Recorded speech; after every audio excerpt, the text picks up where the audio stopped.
కొమరంభీం జిల్లా కౌటాల మండలం తుమ్మిడిహెట్టిలో ప్రాణహిత నదిని పరిశీలించారు మంత్రులు వివేక్ వెంకటస్వామి, జూపల్లి కృష్ణారావు. గంగమ్మ తల్లికి కొబ్బరికాయ కొట్టి హారతి ఇచ్చారు.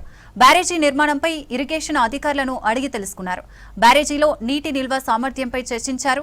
ప్రాణహిత నదిపై బ్యారేజీ నిర్మించి 2 లక్షల ఎకరాలకు సాగునీరు ఇస్తామన్నారు మంత్రులు వివేక్, జూపల్లి. త్వరలో పనులు ప్రారంభిస్తామని చెప్పారు. మంత్రులు మంచిర్యాల, సిర్పూర్, బెల్లంపల్లి నియోజకవర్గాలను సస్యశ్యామలంగా మార్చుతామన్నారు. సీఎం రేవంత్ రెడ్డి ప్రాణహిత చేవెళ్ల ప్రాజెక్టుకు ఎక్కువ ప్రాధాన్యత ఇస్తున్నారన్నారు మంత్రులు.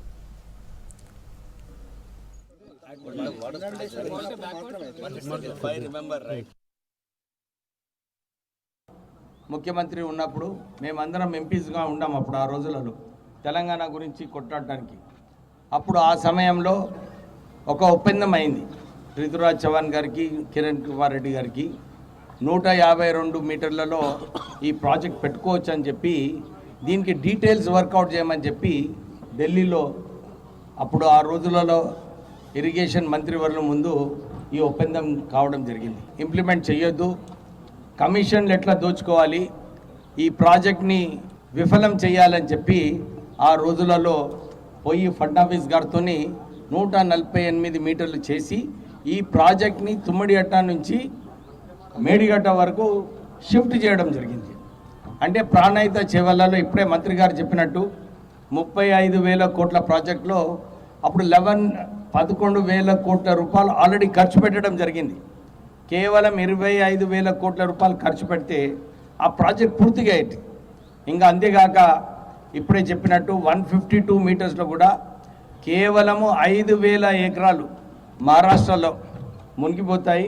దీనికి సబ్మర్జెన్స్ కోసం కూడా ఆ రోజులలో 5,000 కోట్ల రూపాయలు ఇస్తే సరిపోయేది. కానీ కేసీఆర్ గారు అప్పుడు ఈ ప్రాజెక్ట్ని డైవర్ట్ చేస్తేనే కమిషన్లు వస్తాయి. అప్పుడు ఉన్న రోజులలో మెగా కృష్ణారెడ్డి కాంట్రాక్టర్ మీ అందరు తెలిసిన విషయమే. ఆ రోజులలో చిన్న కాంట్రాక్టర్ ఉండే. ఈ కాళేశ్వరం ప్రాజెక్ట్ తర్వాత ప్రపంచంలోనే ధనిక కాంట్రాక్టర్ కావడం జరిగింది. అంటే కేసీఆర్, మెగా కృష్ణారెడ్డి వీళ్ళందరూ కూడా తెలంగాణను దోచుకోవడానికి ఈ 1,00,000 కోట్ల ప్రాజెక్ట్ కాళేశ్వరంలో కట్టడం జరిగింది. 4 సంవత్సరాలు అయింది కాళేశ్వరం ప్రాజెక్ట్ ప్రారంభించి. సుమారు 60 టీఎంసీ నీళ్ళే వారు 6 రోజులలో పంపు చేయడం జరిగింది.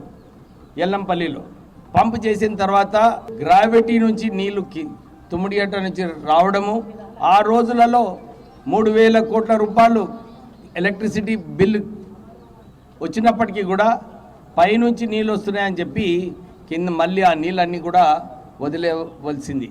కాంగ్రెస్ ముఖ్యమంత్రి రేవంత్ రెడ్డి గారు ఒక మంచి ఆలోచనతోని ఈ ప్రాంత ప్రజలకు అన్యాయం అయింది కేసీఆర్ వలన. ఈ ప్రాంత ప్రజలకు ఏదైతే తుమ్మిడిహట్ట నీళ్ళిచ్చే ప్రాజెక్ట్ ఉండనో దీన్ని తరలించడం జరిగింది. మళ్ళీ ఈ ప్రాంత ప్రజలకు 2 లక్షల ఎకరాల వరకు వీరికి న్యాయం చేయాలని చెప్పి ఈ తుమ్మిడిహట్ట ప్రాజెక్ట్ మళ్ళీ రివైవ్ చేయడం జరిగింది. మళ్ళీ ఏదైతే ఈ యొక్క తుమ్మిడిహట్ట నుంచి 16 లక్షల ఎకరాలకు ఏదైతే స్కీమును డాక్టర్ వైఎస్ రాజశేఖర రెడ్డి గారు ఉన్నప్పుడే ప్రతిపాదించడం జరిగిందో 16 లక్షల ఎకరాలు అప్పటికే దాన్ని మంజూరు చేసి కొంత పనులు కూడా మొదలుపెట్టి సుమారుగా 10,000 కోట్ల దాకా ఖర్చు పెట్టడం జరిగింది. అయితే గడిచిన 10 సంవత్సరాల కాలంలో దాన్ని పక్కకు పెట్టేసి మళ్ళీ కాళేశ్వరం అనే పేరు పైన మేడిగడ్డ, సుందిళ్ళ లిఫ్ట్ల పేరు పైన 1,000 కోట్లు కాదు 1,00,000 కోట్ల రూపాయలు ఖర్చు పెట్టడం జరిగింది. అయితే ఈ ప్రాణహిత చేవెళ్ల ద్వారా రాజశేఖర ప్రయత్నం చేసినప్పుడు ఇది 16 లక్షల ఎకరాల్లో ఆదిలాబాదు జిల్లాకు కూడా సుమారుగా 1,50,000 ఎకరాలు ప్రతిపాదించడం జరిగింది. సిర్పూర్, కాగజ్ నగరు, అట్లాగే బెల్లంపల్లి, చెన్నూరు 3 నియోజకవర్గాలపై సుమారు 2 లక్షల ఎకరాలు.